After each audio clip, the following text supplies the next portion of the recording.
Hello po mga kababayan, si Dante Maravillas, Bicolano vlogger, broadcast journalist from Albay. Nagkaeditan si Marcoleta at saka si Raffy Tulfo. Sinabihan kasi ni Senator Raffy Tulfo, si Marcoleta, maging fair ka naman niya, Mr. Chair. Kasi yung mga kakampi ni Marcoleta, bantusawa kung magtanong. Pero sabi ni Marcoleta, 2 beses lang, 2 questions at a time, yung bawat senador. At 2 minutes yata yon, mga kababayan lang, para mapagbigyan yung ibang mga senador na makapagtanong naman. Ngayon, ang nangyayari, pag doon sa mga kaalyado ni Marcoleta, tulad ni Bato, ni Joel Villanueva, wantusawa, napikon mga kababayan si Raffy Tulfo, biglang tumayo si Jingo Estrada, kinakalabit si Raffy Tulfo, pinaparelax siguro. Relax lang niya, wag mainit. Talagang nakakainit ng ulo. Mga kababayan, itong investigasyon ng Blue Ribbon sa mga flood control project. Move, Mr. Chair. Mr. Chair, Mr. Chair, excuse me. Mr. Chair, because the last time I was here, I was only allowed 2 questions by you. And yet, mga kasamahan ko rito, bilang respeto sa mga kasamahan ko, they were allowed na 1 to sawa. Dapat maging fair ka, Mr. Chair. Pag sinabi mong 2 questions, 2 minutes talaga, you have to stick with it. You're not being fair, Mr. Chair. I am fair kasi Ayan, si nandito Jingoy. No, kasi nung last time, sabi mo sa akin, 2 questions lamang. Sabi mo 1 question. Sabi ko, tinitipid mo ako, sabi mo 2 questions. And now, pinapayagan mo kahit na ilang questions. Be fair, Mr. Chair. Minute Teka yung ulo muna, ni bago Raffy tayo magkaroon Tulfo. ng impression na walang fair dito. Noon, sinabi ko na in the earliest statement na nag-uumpisa tayo noon at kinakailangan nating mabakate ang plenary at exactly 2:15, kaya tayo nagmadali. Kaya naman nasabi ko sa inyo,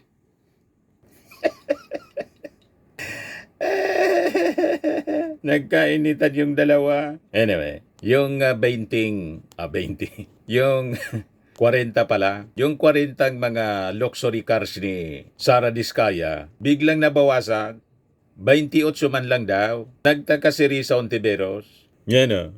Sabi nyo kasi sa kanila, referring to media, nung interview, 40 yung vehicles, ngayon 28. Ilan ba talagang sasakyan nyo? Sabi ni Sara Diskaya, 28 po kasi kasama yung mga service cars na mga employees po sa binilang ng media. Dapat siguro imbitahan din si Corina Sanchez at saka si Julius Babaw. Kasi yung bilang nila, 40, biglang naging 28. Baka tinago na po yung iba. Kasi pinapaimbestiga mga kababayan ng customs at saka ng BIR. Biglang nabawasan, 28 na lang. Yeah, sabi rito. Ikinagulat ni Senator Risa Ontiveros ang malaking kabawasan sa mga sasakyan na inamin ng kontratistang si Sara Diskaya na unang napaulat mula sa kontrobersyal na interview ng veteranong journalist na si Julius Babaw na mahigit 40 ang mga sasakyang pag-ari ng kanyang pamilya. Naging topic muli ang mga luxury vehicles ng mga Diskaya na sabi ng Bureau of Internal Revenue ay maaring lumagpas sa 1 billion ang halaga. Dahil naistiyakin ni Ontiveros na nasa kanila pa rin ang mga ito habang sinasagawa ang investigasyon sa di umano'y maanomalyang flood control projects. Sabi ni Ontiveros, napakarami pa rin po. 28. 28 na lang. Dati 40. Bawasan. Binilang daw kasi pati yung mga sasakyan ng mga empleyado. Naniwala kayo pa? Baka tinakas na. Di ba po, mga kababayan? Yan sabi ni JG Sanchez Rama, ikaw nagsabi nasa 40 luxury cars nyo? Sabi ni Eli, amang, sinungaling ka talaga. Sabi mo 40 luxury car mo, hoy. Kita namin sa video, sa interview ni Corina at Julius Babaw. Inayayabang mo pa nga ang payong. Ipatawag si Julius Babaw. Tapos tanungin na din kung binigyan siya ng 10 million sa interview. Ano ba? Tapos, i-replay yung yung interview ni Julius Babaw sa Senate investigation na sinasabing 40 yung luxury cars nila. Di ba? Isang dosina kaagad yung nawala. 40 naging 28. You see? Naging ghost. Parang yung mga flood control projects na ghost, guni-guni lang, biglang naging guni-guni, isang dosina, nawala ka agad po. O ngayon, sabi rito sa report ng ABS-CBN, lumabas sa investigasyon ng Senate Blue Ribbon Committee na isa sa dalawang auto dealers ni government contractor Sara Diskaya ang nasangkot sa smuggling ng dalawang luxury sports cars sa bansa. Yan o. Dalawang Bugatti, sangkot. Yung mismong dealer, damay-damay po, mga kababayan. O ito yung pagtatanong ni Jinggoy. Madam Diskaya, saan nyo ba kinukuha yung mga coaching imported, mga luxury cars? Ang balita ko, dun sa interview mo, binili mo yung isang Rolls Royce dahil nagandahan ka sa payong. Tama ba? Sir, yes po. Samantalang, ilan yung luxury cars mo? Nasa 28 po. 28 lang. Yes. Ano ito mga ito? Rolls Royce, Ferrari? I don't have a Ferrari. Ano yung mga luxury cars? Lamborghini? No rin. Cadillac. Saan binili? Sagutin mo na. Saan mo binili? Sa dealer po. Sino dealer? Dito, local? Local dealer o sa abroad? Freebell Enterprises tsaka yung isa Auto Art. Dito, sa Pilipinas? Yes po. Hindi ka nag-import? No po. Dito, may dealer ng mga Yes po. Rolls Royce. May dealer ng Rolls Royce meron dito. po. Ano pa yung mga ibang luxury cars mo? Yung anong tawag dito, yung Cadillac and the Cadillac GMC. Escalade, gano'n? Yes po. Oh. The GMC. Yun lang. Sinong dealer? I mentioned earlier Freebell Enterprises and Auto Sa Art. lahat ng kotse mo, yun ang mga dealers mo. Dalawa lang sila. Dalawa po. yung dealers mo. Yes po. What other luxury cars do you own? Yung iba dito na, the Maybach. Dito Maybach, ko na binili. Mercedes. Yes po. And then, yung iba, dito na rin yung Range Rover. Bentley. The Bentley dito na rin O, po. paano kayo nagka-interest sa kotse? Saan nyo gagamitin yung 28 kotse na luxury cars? Araw-araw gusto mo Collection. palit ng kotse? No, I have 4 kids that use it all the time for them to... Oh, 4 to get kids into- lang. O, bigyan mo tig-isa. Pero 20, ilan yun? 20 ka mo? 28? 28. Opo. My God. And you bought that from the taxpayers' money? No po. Biglang depensa po. No po. Pero sabi niya, yumaman siya dahil sa DPWH. Doon sila yumaman. Sabi doon sa interview ni Julius Babaw, nang nag-DPWH daw sila. Doon nagsimula, naging gateway para sa pagyaman nila. So, mula sa taxpayers money talaga po. Pero siyempre, hindi siya aamin. Ngayon, tinanong si Diskaya kung may ghost project sila. Wala po talaga. Sigurado ka? Opo, definitely. Pagka may na-discovery kami na may ghost project ka, pakukulong kita, sabi ni Jinggoy. Aminin mo ang totoo. Wala po talaga, sabi ni Diskaya. Siyempre, hindi amin po. Kailangan sana hindi gano'n ang pagtatanong ni Jinggoy Estrada at saka ni Joel Villanueva. Alata na wala silang research. Di ba? Fishing expedition, mga kababayan ginagawa. Dapat kinonfront nila ng documents. Hindi yung tatanong mo, may ghost project ka ba? Wala po. Siyempre, wala po. Pero hawak mo yung document na nagsasabi na may ghost project sila, tapos na. Alata na walang research. Mga kababayan, hindi tulad ng expose ni Ping Lacson. Kasi yung mga documents ni Ping Lacson, mula mismo sa sa sumbong mo sa Pangulo. Tapos nag-research sila, pinapuntahan yung mga lugar kung saan na-identify na ang sabi may mga ghost projects. Tapos kinompare sa documents ng gobyerno mula sa DPWH mismo na na-obtain ang staff ni Ping Lacson. Mahina po. Siyempre, hindi aamin. Ngayon, tinanong din yung ibang contractors the same question kung may ghost project tulad ng St. Timothy at Wawaw. Siyempre, parehas yung sagot. Pakinggan po ninyo yung pagtatanong ni Joel Villanueva. Yung St. Timothy, ayan si Madam Roma. St. Timothy and I think Wawaw is here. Yeah, St. Timothy, meron kayong ghost project sa Bulacan? Mr. Chair, wala po. O, di wala. Categorically. Tapos yung Wawaw, Siyempre, wala yung isasagot kasi wala silang document na award. yeah, can you answer yes or no? Ghost project? Can you turn on the microphone, please? Hindi makapagsalita.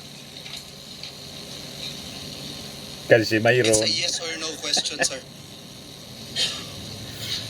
Wow, you don't even know? You're looking for your lawyers? Wow. I invoke my self-incrimination, Your Honor. Okay. Ano? Can you repeat your answer? Wow. Can you repeat your answer, Mr. Arevalo? I invoke my right for self-incrimination, Your Honor. My God. Invoking the question right of the majority floor leader Against self-incrimination is very daw. simple. It's very simple. Do you have any ghost project in any of the areas Mali. here in the Philippines? Dapat mayawak silang document na Answer. nagsasabi, o ito ghost project ninyo to.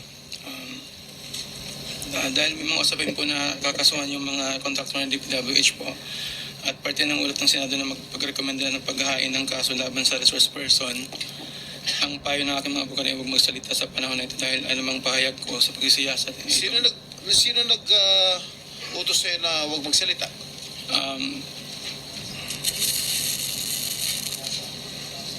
Sino? May binabasa ka ba? Ginawa ko po, Your Honor. Ano binabasa mo? Pasensya po kasi Binabasa niya yung galing sa abogado niya, siyempre. It is only answerable by yes or no, Mr. Arevalo. Is there any ghost projects of Wawaw builders? This is what I discovered, and the former secretary confirmed Yun during naman the pala. first hearing that there indeed are ghost projects. bine-verify pa po namin, Your Honor, ang ano kung meron po. Ano ka ba sa Wawaw? Are you the owner? Yes po, Your And Honor. you should know. Majority Leader, it's your time, ha? Yes, Mr. Chairman. I'm just disappointed, Mr. Chairman, kasi ang bihira ka, sasagot ka ng ganyan, ghost project. Para tinatanong ka kung tao ka, hindi mo alam kung tao ka. Mr. Chairman, just to put on record also, no, yung Diskaya nila from 2022 to 2025 ay 31 billion pesos. 31 billion pesos dito sa siyam na kumpanya na ito. Yung Sims at yung Wawaw Builders, at dun sa 31 billion, Mr. Chairman, 3 billion nasa Bulacan, Region 3, if I'm not mistaken. 2.8 billion sa Bulacan. Yung Sims, tsaka yung Wawaw, meron pong 4 billion at 1.2 billion sa Bulacan. Kaduda-duda yung mga tanong ninyo. Dapat, armado kayo ng mga dokumento para isasampal na lang ninyo sa pagmumuka nito mga contractors. Hindi yung itatanong ninyo kung may ghost project ba o wala. Di ba? Siyempre, ang sagot niyan, ayaw nilang tulad ng sinabi ng may-ari ng Wawaw na mga gagamitin laban sa kanila, hindi na magsasalita. Pero kung may document na, o di tapos na. Hawak dapat ninyo yung dokumento para isampal sa pagmumuka nito mga balasubas na contractors. Ganon. Kumbaga, magtatanong ka, validation na lang. Sabi dito ng may-ari ng Wawaw, tinanong ni Jinggoy, paano kanya nakakuha ng malalaking proyekto sa DPWH? Nag-start lang po kami noong 2019 na nagka-project po. Tapos, panahon na naman ni Digong at ni Mark Villar, secretary ng DPWH. Parang tulad ni Diskaya, nagsimula daw sila sa DPWH 2012, pero 2016 nang makakuha ng mga flood control projects. Pinamak Mga kababayan nagtanong si Bato, pinaamak si Digong. 2016 Ibig sabihin, panahon ni Digong, nang makakorner sila ng malalaking project sa flood control. You see? Yes, sabi ni Gina Santos Correa, 2019, bakit tinayaan ni Mark Villar sila? Sabi ni Mary Jane Guabong Bernabe, wow, busog-lusog. Sabi ni York, wawa tayo. Sabi ni Ermin, takot magsalita, baka nakatitig sa kanya sila Senator Bato at Senator Mark Villar. Sabi ni Guzman, magsabi ka na ng totoo, boy. Sabi ni Birom, hanggat buhay ang mga tabugong DDS, hindi unlad ang Pilipinas. Sabi ni Batawil, senador pa lang, binoboli na lang mga DPWH. Sabi ni Perli, mga walang iya kayo, paano nyo nasisikmura yung mga ganyan gawa? Sabi ni Mark June, fall guys. Malamang mga kababayan ganon, para yung mga nasa likod mismo, yung mga humingi sa mga contractors. Matulad mga kababayan kay Janet Lim Napoles na kulong si Janet Lim Napoles, yung mga senador at politikong nasa likod, naging senador uli. Nasa labas, mga kababayan. O ngayon, sabi dito sa report ng Manila Bulletin, pumirma si Sara Diskaya ng letter of authority from the Bureau of Internal Revenue authorizing the agency to audit the books of all her companies in the presence of BIR Commissioner Romeo Lumagi Jr. during the hearing kanina.